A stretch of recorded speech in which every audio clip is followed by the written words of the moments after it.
Ah bah oui. Mais Talibé Cheikh Gontin, fils de Hadj Mansour Baye, sans limousine. Tout sauf limousine. Il n'a pas encore la limousine. Mais il y a une localité où il y a un seul cimetière et pour les Mais merci. Mais voilà. Il y a même, mais Joal Fadiout, c'est un symbole. Je pense que c'est à Joal. Mais non. Moi, je rappelle qu'au Gabon, j'ai une tante qui s'appelle Muriel Kana Renazou, qui est enterrée dans le cimetière musulman qu'on appelle Lalala, si vous connaissez. Mais attends, mais qui a été inauguré par Serigne Touba. Mais moi, je suis de Lalala. C'est ça la religion. Mais moi, je suis de Lalala. Vous êtes de Lalala. J'habite Lalala. Ça, et là, c'est à Libreville. Hein? C'est à Libreville. Ah oui, je suis. Lalala. Oui. Beaucoup de Thiessois ne le connaissent pas, ne le savent pas. Mais le quartier Silmang, par exemple, qui est une communauté de Sérère non à l'origine, parce que c'est un village traditionnel. Ce village, aujourd'hui, les cimetières, c'est un grand cimetière où l'on enterre tout le monde. On a juste réservé un carré pour les catholiques, les chrétiens, mais sinon, tout le monde est là-bas.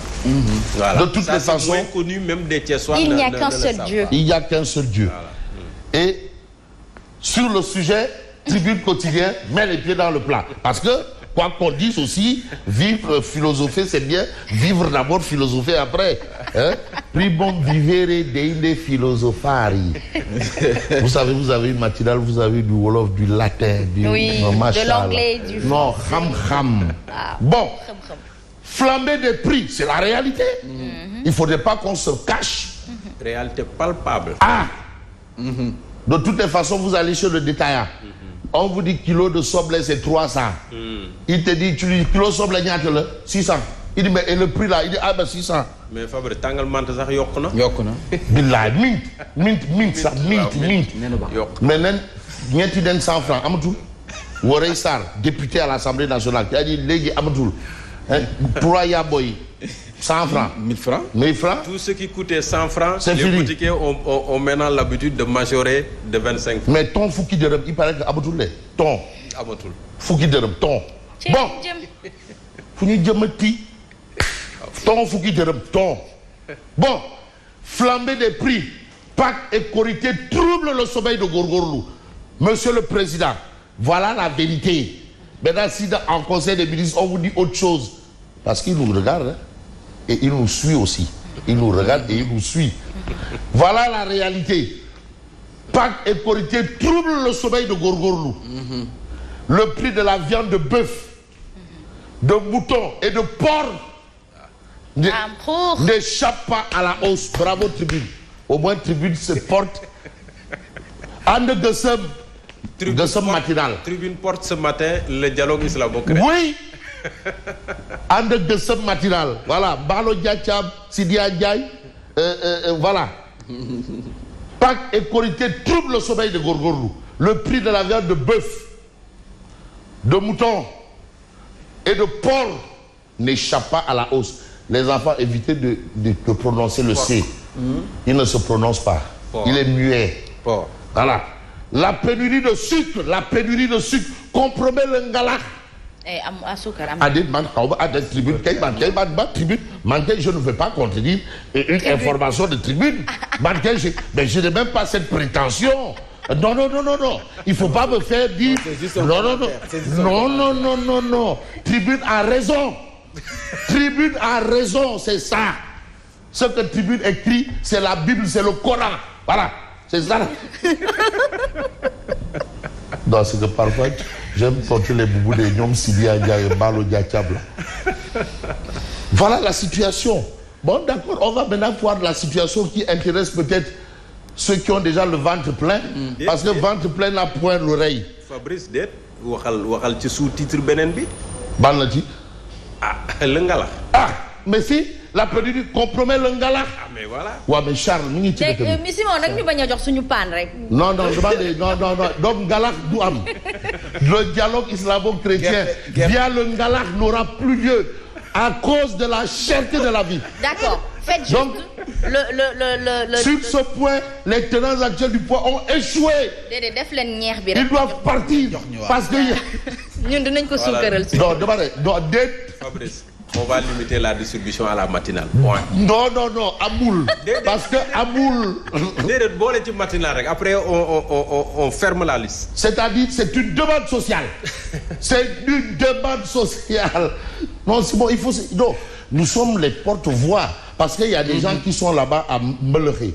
Tu as d'autres qui sont là-bas à Malika. Abbé Jean, Abbé Sang de Yom Koucha, Abbé Sang, Senghor, hein, Abbé Sang. Tous ces gens-là, ils veulent quand même qu'on porte au moins leur revendication. Voilà. Donc il faut porter le boubou de Sidi Adia et Malo Diakab. Si ça ne marche pas, on fait du Boudi ou du Sempi. Mais là, il y a un problème. Waouh. Mais maintenant, on va parler de ceux dont le ventre est plein. Après sa destitution au poste de vice-président de Réumi, Yankobe Diatara chez son père entre guillemets, pour solder leur compte. Tout compte fait. Il dit rejette la démission du ministre des Sports. Aussi, ce qui a irrité le président du Conseil économique, social et environnemental, Damal Kadior. On reste avec Tribune qui parle encore de Niatou. Affaire des terrains de Gadaï démolis. Oui. Des jeunes mettent le feu à Cameroun. Vous avez à côté de cette actualité l'information autour de la tension chez les pêcheurs. Affrontement entre pêcheurs. Le procureur de Thiès entre en action et menace. Ça, c'est ce qu'on a dans Tribune Quotidienne ce matin. Mais ce matin, Tribune Quotidienne parle de la sortie au vitriol, le coup de pied dans la fourmilière, le pavé dans la mare, le crachat. Ce sont des expressions similaires. Figure d'insistance. Le crachat de Maïmouna Sissoko Kouba, du Mouvement national des enseignants républicains. Qu'est-ce qu'elle pense de la tension politique et les perturbations dans le système scolaire? Il n'y a pas un lien. Parce qu'on note que maintenant, tout ce qu'il y a dans la rue se retrouve dans les écoles. Les élèves sont arrêtés et les enseignants. Et là, maintenant, elle demande à tout le monde de prendre ses responsabilités, de respecter le sacerdoce. Parce que l'enseignement, le journalisme, avocat, médecin, c'est des sacerdoces. Merci de Voilà. Maïmouna Sissoko Kouba et le MNER avertissent les syndicats grévistes. Il ne faudrait pas qu'ils utilisent les élèves comme des marchepieds, des nègres de service, de la chair à canon. Les enfants sont en classe pour apprendre et les enseignants, c'est pour enseigner. Ce n'est pas pour faire de la politique politicienne. C'est Maïmouna Sissoko Kouba qui l'a dit. Ce n'est pas Fabrice Diéba ou... Parce que maintenant, les gens, ils mélangent tout ou ils confondent tout. Parfois, c'est à dessein. Alors, crainte de Maître Bamba Cissé, le syndrome Khalifa Sall, guette Ousmane Sonko. Pourquoi? Il y a le recteur. Mais ce qu'on peut savoir, c'est ce que révèle le Témoin quotidien. Jonction entre le parquet et le camp Bambaïna, Ousmane Sonko l'appel de la mort. Ça ne sent pas bon. Et d'ailleurs, c'est ce que les avocats du cieux, pour utiliser un peu le langage des juridictions, du cieux Ousmane Sonko craignent. Les avocats de Sonko craignent le syndrome Khalifa Ababacar Sall. Mais pour parler des retrouvailles Idi Ndamal Kadior, Diatara, on peut noter ce que renseigne Vox Populi. Des retrouvailles sur fond d'offres de démission du ministère des Sports. Mais est-ce qu'on va du piéger ou quoi? Piéger quoi? Ah, Diatara, il a donc décrété Diatara, c'était un astre de la politique. Il lui a amené sa démission. Le gars a tout dit. Attention. Peut-être il dit pris à son propre jeu. Projet d'accélération de l'économie. Mais attends, mais la politique aussi, c'est une opération, c'est un jeu de ruse. Ouais. Non, c'est comme, je vais utiliser un mot très connu des Thiessois et qui est même à Thiès. Marché Moussanté. Marché Moussanté.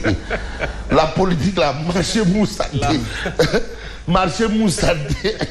Il y a des Nitoutiès et des marchés Moussanté. Donc tu as, voilà.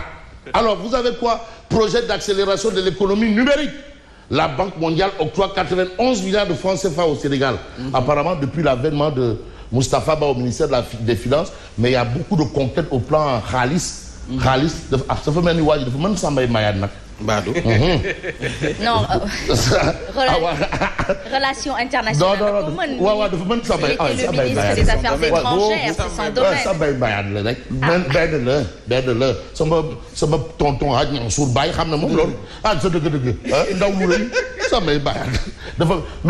Mais comme ça nous profite, Mais Raoul, peut-être c'est l'homme qu'il faut à la place. Apparemment, il est en train de faire des réalisations au plan économique. On sent que Amnol Bon, procès pour diffamation ayant opposé Ousmane Sonko à Mamba Niang. Suite n'est pas faite. La défense joue les prolongations, mais on peut s'intéresser à Direct News. Yankoba Diatara, ministre des Sports, il dit ça, aurait exigé et obtenu son scalp, pour parler un peu le jargon des Aztèques et des Incas. Son scalp. Les Aztèques et les Incas, oui, ça a été des civilisations. Hein?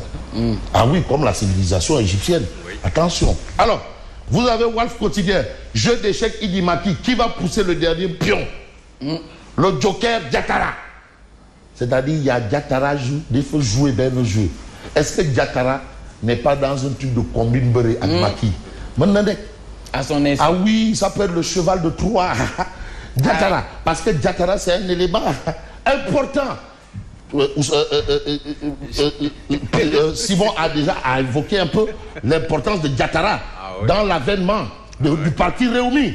Il n'est pas actionnaire majoritaire, mais il a des actions là-bas. Il a des actions. Ah oui, bon, donc voilà maintenant le jeu. Voilà, Maki change d'étoile. Diatara met il dit dos au mur. Diatara met il dit dos au mur. Maki change d'étoile. C'est ce qu'on a dans le quotidien. Mais qui est le général Maï Sissé, le nouveau Semga? En attendant de savoir qui il est ou d'où il vient. En tout cas, on a enquête quotidienne qui nous dit qu'il a commencé à porter la tenue à l'âge de 12 ans. Allez-y comprendre que c'est un ancien enfant de troupes. Parce qu'il y a des enfants de troupes, il y a des anciens enfants de troupes et des anciens enfants de troupeaux. Alors, bon, on termine avec Odia. Vous avez Stop 2024 avec Maki qui est hors de la guérite. Et vous avez ici les Marocains, les affaires quoi. Et ici, Conseil économique, social, environnemental, qui même me suit. Voilà. Pour prouver mon attachement à mon Mara.